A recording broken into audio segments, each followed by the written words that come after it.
Hola amigos y saludos cordiales. Bienvenidos a mi canal de YouTube. Soy Antonio Muñoz. Bueno, pues estamos todavía empezando a digerir las consecuencias de la sentencia, no ya de diciembre del año pasado, 2016, del 21 de diciembre, que ya, como todos sabéis, el Tribunal de Justicia de la Unión Europea determinó la retroactividad total de las cláusulas suelo. No, me estoy refiriendo en este caso a la sentencia del 21 de diciembre del año 2015, en la que el Tribunal Supremo Español, menos mal que el Tribunal Supremo en alguna ocasión dicta alguna resolución, alguna sentencia que parece ajustarse al valor supremo de la justicia, dictó una sentencia de 21 de diciembre de 2015 donde decía que era abusiva la cláusula que aparece en los contratos de préstamos hipotecarios que muchos de vosotros tenéis, donde se os imponía a vosotros el pago de los gastos de notaría, de los gastos de inscripción registral, de la comisión de apertura que no responde a la prestación efectiva de ningún servicio y por consiguiente no tiene ninguna razón de ser y en consecuencia debe de ser exigidos la devolución de su importe.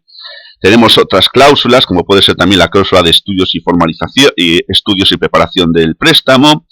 Y tenemos también, y es a lo que me voy a referir en este vídeo, el importe abonado en concepto del denominado impuesto sobre actos jurídicos documentados, que os voy a decir exactamente para el que lo quiera ver, está regulado por el Real Decreto Legislativo 1/93 de 24 de septiembre del año 1993. Es la ley que regula, insisto, el impuesto sobre actos jurídicos documentados que todos y cada uno de vosotros habéis tenido que pagar cuando constituisteis la hipoteca que muchos de vosotros tenéis o, en su caso, hayáis tenido, si es que la habéis pagado ya, porque en este caso concreto lo que el Tribunal Supremo reconoce al declarar abusiva y por tanto nula esa cláusula es obviamente un derecho no solo a favor de los que tengáis todavía una hipoteca que pagar o estéis pagando, sino también para aquellos otros que la hayáis pagado ya. Dije en un vídeo anterior, y lo voy a volver a repetir porque es muy importante, que al ser declarada nula, la consecuencia principal es que no hay plazo para recurrir, porque lo que es nulo adolece de un defecto insubsanable y por consiguiente no hay ningún plazo legal marcado para poder ejercer la reclamación por parte del interesado, que en este caso creo que sois todos. Bien, a lo que voy a dedicar este vídeo es a una cuestión importante referida sobre todo al tema del impuesto. Yo voy a dejar claro para empezar, y esto que quede muy claro, no soy ningún experto fiscal. Es un tema que no me gusta, es un tema que no conozco, es un tema complejo, difícil, árido, y obviamente yo lo que voy a hacer aquí es hacer unas pinceladas muy generales, pero sí que quiero aclarar algunas cosas. La sentencia de 21 de diciembre de 2015 dice lo que dice, y obviamente es de obligado cumplimiento porque así lo determina el Tribunal Supremo, que ha sentado doctrina con ella. Pero hay una cuestión que a lo largo de las últimas horas pues se ha planteado por parte de algunos de vosotros y que a mí me ha hecho reflexionar y también investigar sobre la cuestión. Y es la siguiente. El impuesto se ha pagado, pero se le ha pagado a alguien que no es el banco, sino que es la agencia tributaria, es decir, Hacienda. Vosotros, cuando formalizasteis vuestra hipoteca, pagasteis ese impuesto. Ese impuesto lo recogió como intermediario el banco para hacérselo llegar a la agencia tributaria. Bien, ¿esto qué quiere decir? Esto quiere decir que entiendo a día de hoy, que si queremos que se nos devuelva lo pagado indebidamente en concepto de ese impuesto, no porque no haya que pagar el impuesto, sino porque el sujeto pasivo no somos nosotros, como ha dicho la sentencia del Tribunal Supremo, sino que el sujeto pasivo, el sujeto tributario pasivo obligado a pagar ese impuesto es la entidad prestamista, es decir, es el banco. Fijaros, a este respecto os voy a leer exactamente lo que dice la sentencia. Dice que el sujeto que habrá de pagar ese impuesto habrá de ser aquella persona que adquiera un bien o un derecho. En principio sería el prestatario, que es el que adquiere esa vivienda que ha sido objeto de hipoteca. Pero dice también que en su defecto el responsable, es decir, el obligado a hacer el pago de ese impuesto, será el que inste o solicite a su favor la inscripción de ese bien o de ese derecho. Es decir, que el prestamista, que es el banco, os obligó a que acudierais al notario, al registrador, y para que pagarais lo que teníais que pagar. Pues bien, como fue el que os instó y os obligó a que solicitarais estas operaciones en beneficio no vuestro, sino de ellos, obviamente, dice la sentencia del Tribunal Supremo, que el obligado a pagar esos gastos es la entidad prestamista, no vosotros. Pero volvamos al tema del impuesto. Entiendo, por tanto, que lo que ha determinado el Tribunal Supremo es que hay un cambio en el sujeto pasivo obligado a hacer efectivo el pago del impuesto. Esto quiere decir que en principio, insisto, en principio, habría que presentar una reclamación ante la agencia tributaria para, en función de la sentencia y a través de un escrito bien articulado y bien fundamentado, hacerles saber, aunque ya lo saben, que están obligados a devolveros el importe pagado en su día por ese impuesto, dado que el Tribunal Supremo ha determinado que el sujeto pasivo no sois vosotros, sino ellos. Es decir, Hacienda, la agencia tributaria, no dejaría de percibir un dinero, sino que simplemente tendría que devolvérselo a uno, es decir, a nosotros, para exigirle su pago a otros, que serían los bancos, serían el banco o caja de ahorros con el que hubieras celebrado el contrato de préstamo hipotecario en su caso. Insisto, este tema es muy importante y este tema estamos viéndolo todos, pero a mí me han surgido muchas dudas y creo honestamente que esta sería la vía procedimental que habría que seguir, porque claro, ¿qué le vamos a reclamar al banco? El banco actuó en el tema del impuesto sobre datos jurídicos documentados como intermediario. Es decir, el banco no se quedó con ese dinero, sino que utilizó la plataforma de la propia entidad financiera para hacerle llegar a la agencia tributaria el importe de dicho impuesto. Por lo tanto, a quien tendremos que reclamar es a la agencia tributaria.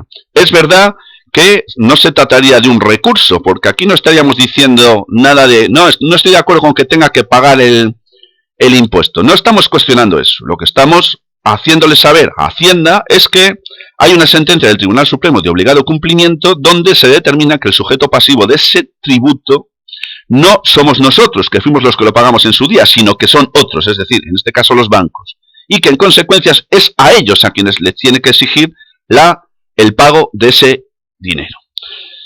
Dicen que el Estado siempre cumple, que la administración es lenta. Yo diría que no es lenta, sino lentísima, pero sí es verdad que las reclamaciones bien fundamentadas y bien presentadas terminan surtiendo efecto, aunque es verdad que tardan un tiempo en devolver aquello que obviamente han cobrado, no indebidamente en este caso, aunque en un sentido amplio se podría decir que sí, sino que lo que han hecho ha sido exigirle el pago a alguien que no deberían habérselo exigido, sino que el responsable último es el banco, es la entidad prestamista, porque así lo ha determinado el Tribunal Supremo por la sentencia de 21 de diciembre del año 2015.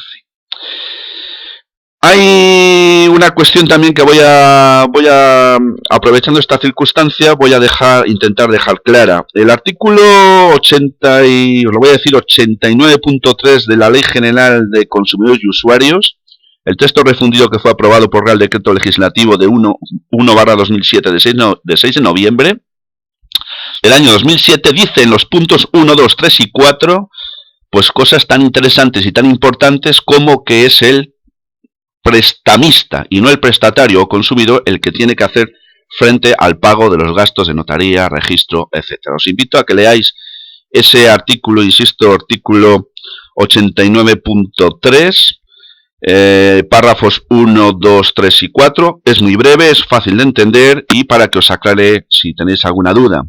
Es el marco legal del que ha partido el Tribunal Supremo para dictar la sentencia a la que me estoy refiriendo en este vídeo.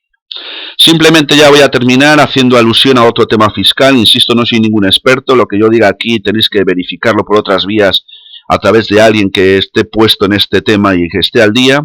Se me ha preguntado sobre qué ocurriría en caso de que se devolviera un dinero indebidamente pagado de más en concepto de cláusula suelo. Bueno, la entidad financiera que os devuelva el dinero que os cobró de más, es decir, indebidamente en concepto en virtud de una cláusula suelo, ese dinero no estaría en principio, digo en principio porque no soy asesor fiscal, estaría en principio exento del pago de ninguna cantidad. Estoy hablando de las cantidades que os hubieran cobrado indebidamente de más. No estoy hablando de los intereses que después vosotros podéis exigirle al banco por los perjuicios causados. Si le exigís una indemnización por los daños y perjuicios causados como consecuencia de esto, ese dinero que eventualmente pudierais percibir sí estará sujeto a tributación. Otra cuestión también importante es, por tanto, esta que os acabo de comentar. Es muy importante tener en cuenta que, no obstante en el tema de la cláusula suelo, no obstante en el tema de los gastos a los que estamos hablando de forma general, gastos de formalización de la hipoteca, es importante tener en cuenta también que si se os devolviera, que os lo tienen que devolver y tenéis que exigir que os devuelva, habrá después que hacer cuentas con Hacienda, porque claro, vosotros pagasteis unas cantidades, pero también hicisteis, os acogisteis a lo que se conoce como las deducciones fiscales por adquisición de vivienda. En ese caso, tendríais que hacer cuentas con Hacienda, Hacienda tendría que hacer cuentas con vosotros y ahí será ya un asesor fiscal el que tenga que deciros qué es lo que tenéis que hacer, porque si recibís un dinero y que hubiera sido cobrado indebidamente, obviamente tendréis que devolver aquello de lo que os hayáis estado beneficiando en su día en concepto de deducciones fiscales por adquisición de vivienda. Es lo que quería deciros de momento. Lo más importante, entiendo que hay que reclamar y hay que hacerle ver al banco que tiene, que ha cobrado indebidamente o que ha sido, ha actuado de una manera indebida al recoger un dinero que tenía que haber pagado él y no nosotros, y hacérselo llegar a la agencia tributaria. Y entiendo que es a la agencia tributaria a la que tenemos que recurrir, a la que tenemos que presentar una reclamación, que no un recurso, porque si fuera un recurso estaríamos hablando de un procedimiento contencioso administrativo que es muy largo, laborioso, complejo y además caro. Aquí estamos hablando de una reclamación. Es una reclamación diciéndole que no es que no queramos pagarle un impuesto, que no es que no tenga derecho a cobrar un impuesto. No, le estamos diciendo que la sentencia del Tribunal Supremo de 21 de diciembre de 2015 ha determinado que el sujeto pasivo obligado a hacer efectivo el pago de ese impuesto no somos nosotros, sino que son los bancos. Por tanto, tiene que dirigirse a ellos para que le paguen lo correspondiente y nos devuelvan a nosotros la misma cantidad. No es ni más ni menos que un cambio en el sujeto pasivo obligado a hacer efectivo el pago del importe de ese impuesto. Muchas gracias una vez más por la atención dispensada. Os recuerdo que podéis inscribiros, podéis suscribiros a este canal, no me salía la palabra. Os recuerdo también que podéis dirigiros a la ventana esmeralda@gmail.com si tenéis alguna consulta que realizar. Veríamos a ver si el caso sería viable o no sería viable, y si fuera viable, a ver en qué condiciones podríamos afrontar y asumir la gestión del tema. En conclusión, vuelvo a deciros que estoy a vuestra disposición y agradeciéndoos de antemano a vuestra atención, me despido de vosotros como siempre, deseándoos salud y libertad. Muchas gracias y hasta muy pronto.